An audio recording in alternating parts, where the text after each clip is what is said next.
The fact is that the work that we have done over the past few years has set the course, I believe, for progress in every corner of the globe. In Africa, we are working with local partners to train the leaders of tomorrow, to increase access to electricity, to improve food security, to deal with debilitating conflicts.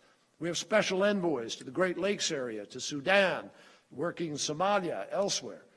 All of these we are engaged in, pushing back against Boko Haram's, pushing back against al-Shabaab's, and might I say, making progress, ensuring our success. An example of that is what we did with the Ebola crisis. 1 million people were predicted to die by Christmas of a year ago, but they didn't. We stepped in, and thanks to the courageous efforts of our United States military and the President's decision to send several thousand of them there, we built the platform from which we were able to build the response.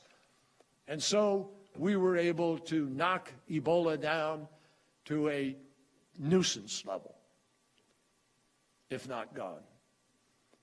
We also made enormous progress in slowing the spread of HIV/AIDS.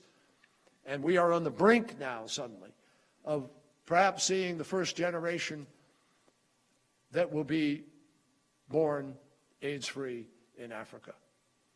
In Latin America, we've reached out to the people of Cuba by resuming diplomatic relations after 54 years. We're also supporting Colombia with another special envoy engaged on our behalf to help Colombia as it seeks to negotiate an end to its decades-long struggle with the rebel group FARC, the longest-running conflict, I think about 50 years, on the planet.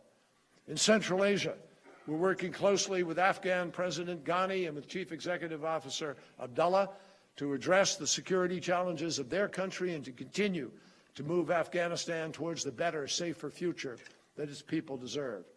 That's been going on for 14 years, folks, and guess what? The day we began in 2001, there were less than 1 million kids in school, and almost none of them were girls. Now there are upwards of 8 million in school, and 40+% are girls. And when that goes on for 10 years, kids who were 10 years old are 20 today. They're going to make a difference in that country. They have a different set of possibilities. In Europe, we're standing firm with our allies in support of a democratic and sovereign Ukraine, and in sending a strong message of reassurance that NATO's promise of collective defense will be upheld. So this is going to be a busy year. But the United States of America, we recognize, has a critical role to play on the world stage, a leading role, a role which, as I said at the very beginning of my comments, we welcome. And that is not going to change.